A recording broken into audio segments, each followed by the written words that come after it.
surga, surga kan tentu kita lalu terdapat rekonsiliasi penuh. Kalau Yesus dia menggambarkan kurban dengan perjamuan makan bersama. Bagi saya itu gambaran yang sangat bagus. Perjamuan makan bersama antara orang yang saling mencintai, rileks, duduk itu sesuatu yang sangat bagus. Itu contohnya. Itu kita sendiri merasa malu setengah mati di hadapan Tuhan. Hanya karena Tuhan itu kasih, itu bukan rasa malu yang hopeless, tetapi rasa malu seperti anak merasa malu terhadap ibunya yang sangat baik. Neraka itu kalau orang tidak mau minta maaf, kalau orang tidak mau mengaku bahwa ia salah, sudah, itulah neraka. Ia tidak masuk ke dalam rangkulan Allah karena berdiri di sampingnya. Maka dari itu sekarang dalam pandangan Katolik, neraka sebetulnya bikinan dia sendiri.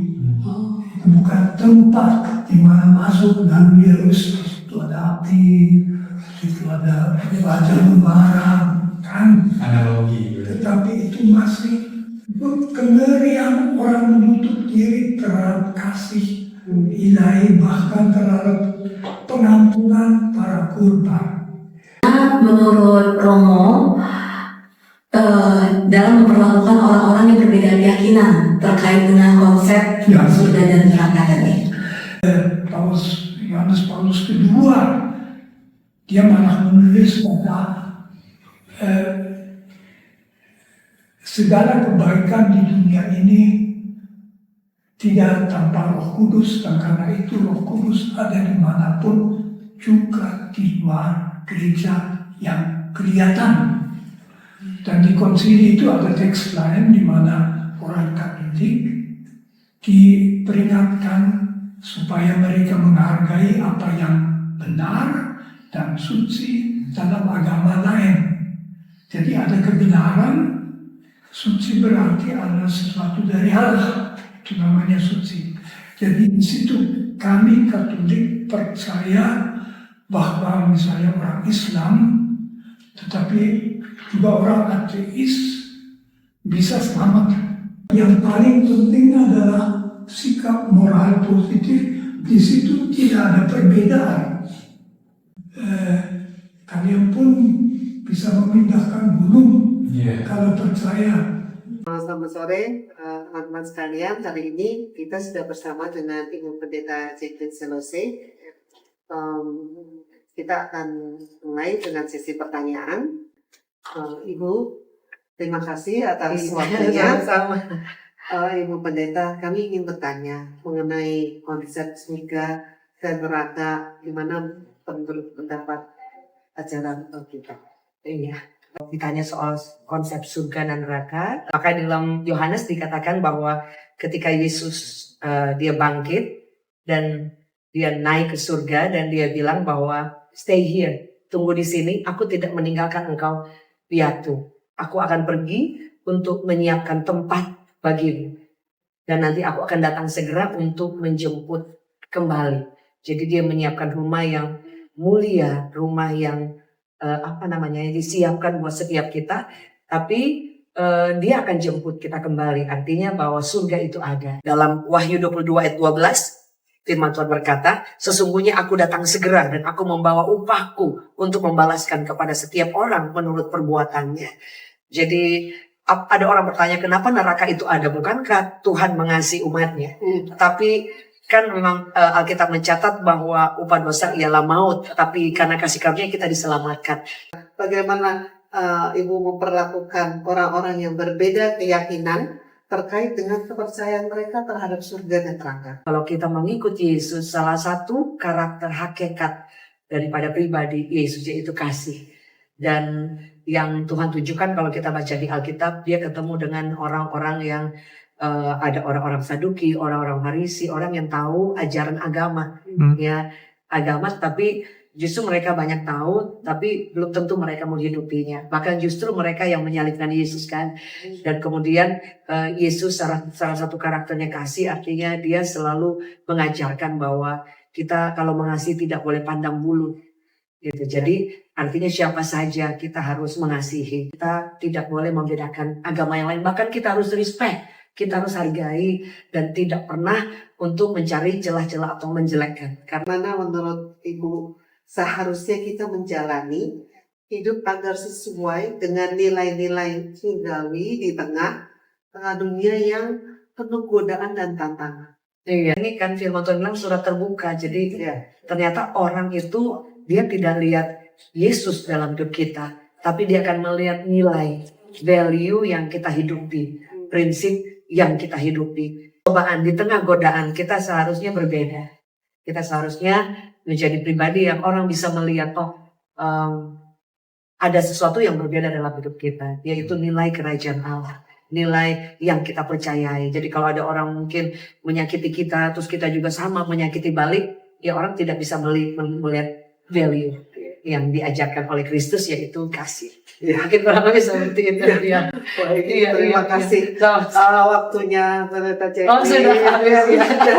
harus men-sharing yang tentunya sangat bermanfaat bagi kita semua. Terima kasih.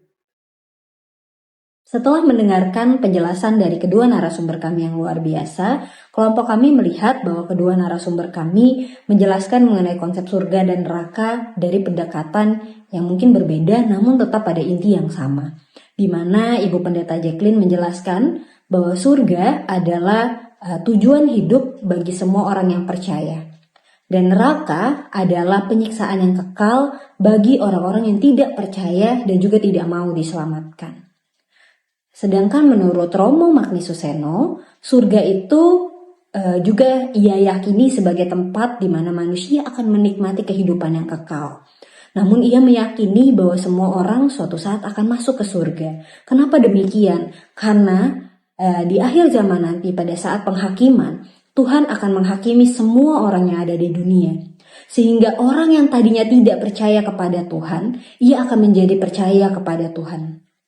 Sehingga menurut Romo Magnis, neraka itu adalah tempat berupa penyiksaan akan rasa penyesalan atas dosa-dosa yang telah kita perbuat di dunia. Tentu saja sebenarnya jika kita di masa dunia yang sekarang kita hidup ini, penyiksaan itu adalah hal yang justru sangat berat ketika kita terus dihantui oleh rasa penyesalan. Itu kedua narasumber kami menekankan bahwa kita harus hidup dengan penuh kasih dan kita harus menunjukkan karakter Kristus dalam kehidupan kita. Sehingga dalam menjalani kehidupan ini kita dipenuhi dengan toleransi dan juga mampu mengikuti teladan-teladan Kristus dan menghindari konflik serta terus menciptakan kedamaian. Dari jawaban kedua narasumber, saya melihat perbedaan paling signifikan terhadap pertanyaan mengenai konsep surga dan neraka, di mana Pendeta Jacqueline percaya bahwa surga itu merupakan tujuan dari semua orang, tapi itu hanya akan menjadi tempat untuk orang yang percaya kepada Allah. Sedangkan neraka menjadi tempat penyiksaan kekal bagi orang yang tidak percaya, dan juga menolak keselamatan. Konsep ini sangat berbeda dengan apa yang dijelaskan oleh Romo Magnis, di mana dia mengatakan neraka itu bisa aja kosong, dan semua orang akan masuk surga. Kenapa? Karena pada akhirnya semua orang akan mengalami namanya penghakiman terakhir, di mana kita akan berhadapan dengan Allah. Sehingga semua orang akan melihat dan juga percaya bahwa Allah itu ada. Lalu dalam penghakiman kita akan diperlihatkan semua dosa yang telah kita lakukan. Dan disitulah kita akan merasa malu dan menyesal. Setelah mendengarkan pandangan dari dua tokoh agama, yaitu Romo dan Pendeta, saya mendapat wawasan yang mendalam mengenai konsep surga dan neraka menurut ajaran Alkitab. Dari pandangan-pandangan tersebut, saya menyadari bahwa konsep surga dan neraka dapat dimaknai secara berbeda oleh individu yang berbeda. Namun, inti dari ajarannya tetap sama, untuk hidup dalam kasih dan ketaatan kepada Tuhan. Dalam menjalani kehidupan sehari-hari, saya merasa penting untuk selalu mengikuti hati nurani yang dipandu oleh ajaran Tuhan. Sementara itu, menunjukkan kasih dan karakter Kristus dalam interaksi dengan sesama, terutama mereka yang berbeda keyakinan, adalah suatu bentuk nyata dari menjalankan nilai-nilai surgawi di dunia yang penuh godaan dan tantangan. Dalam hidup ini kita harus mempunyai kasih sehingga dapat menjalankan 10 perintah Allah dengan hati nurani. Hal ini berlaku terhadap sesama sekalipun dengan agama yang berbeda. Di era sekarang ini, tantangan terbesar kita adalah teknologi yang satu sisi dapat mempermudah kehidupan manusia, namun juga secara bersamaan mengurangi keeratan hubungan antar manusia. Refleksi ini mengingatkan kepada saya untuk selalu menjaga iman dan tetap berada di jalan yang dituntun oleh Tuhan, serta mengasihi sesama dengan tulus seperti yang diajarkan oleh Kristus. Saat ini saya akan memberikan refleksi pribadi saya tentang pengetahuan akhir zaman. Bagi saya pribadi, pengetahuan akhir zaman penting sekali untuk kita sebagai mahasiswa atau sebagai manusia Kristen mengetahuinya dan mempelajarinya. Karena bagaimanapun juga, segala ajaran kekristenan, baik yang kita dapatkan di dalam Alkitab maupun yang kita dapatkan dari khotbah para pendeta dalam kebaktian-kebaktian mingguan, tentunya adalah untuk menuntun kita bagaimana kita berjalan dan mengarahkan kita dalam kehidupan kita untuk sampai kepada akhir zaman nanti. Jadi, bisa disebutkan bahwa ajaran-ajaran kekristenan adalah pedoman kita untuk menghadapi akhir zaman nantinya. Dan seperti yang sudah ditulis di dalam Alkitab, yang sudah disampaikan juga kepada kita melalui narasumber-narasumber, tentunya di dalam akhir zaman nanti ada masa yang namanya masa penghakiman. Dan itulah kenapa kita mesti mengetahui atau harus tahu dan harus mempelajari tentang akhir zaman sendiri adalah karena agar kita bisa mengarahkan langkah kita dan kita bisa melakukan segala hal yang sesuai dengan iman kekristenan kita sampai nanti pada akhir zaman.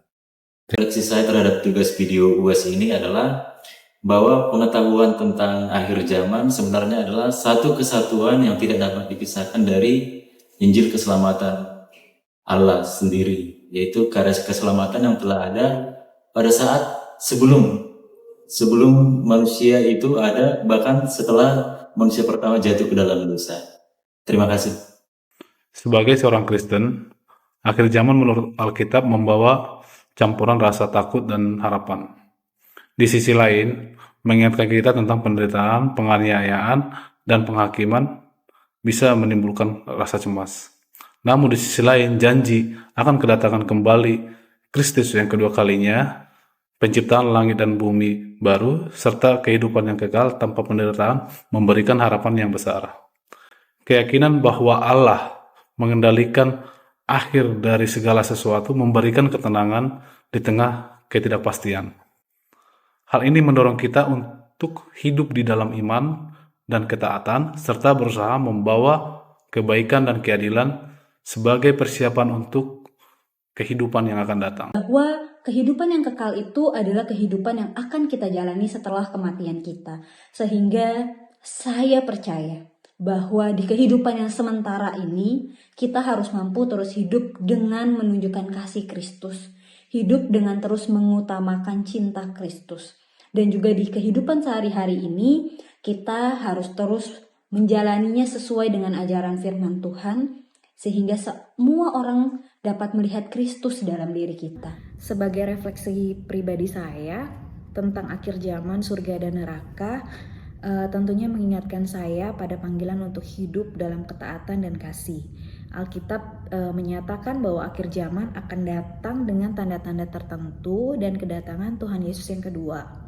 Kita harus hidup dalam kesiapan, memperkuat iman, serta menjalankan kasih kepada sesama. Hidup sesuai nilai-nilai surga berarti meneladani Tuhan Yesus, menjalankan perintahnya dan menunjukkan kasih kepada semua orang, termasuk. Refleksi yang saya dapatkan dari kedua narasumber kami adalah kasih merupakan dasar utama dari ajaran Kristus, dan bahwa kita harus menjadi terang di tempat yang gelap, bukan di tempat yang terang.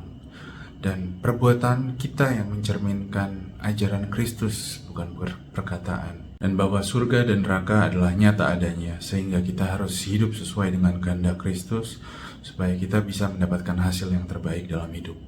Terima kasih.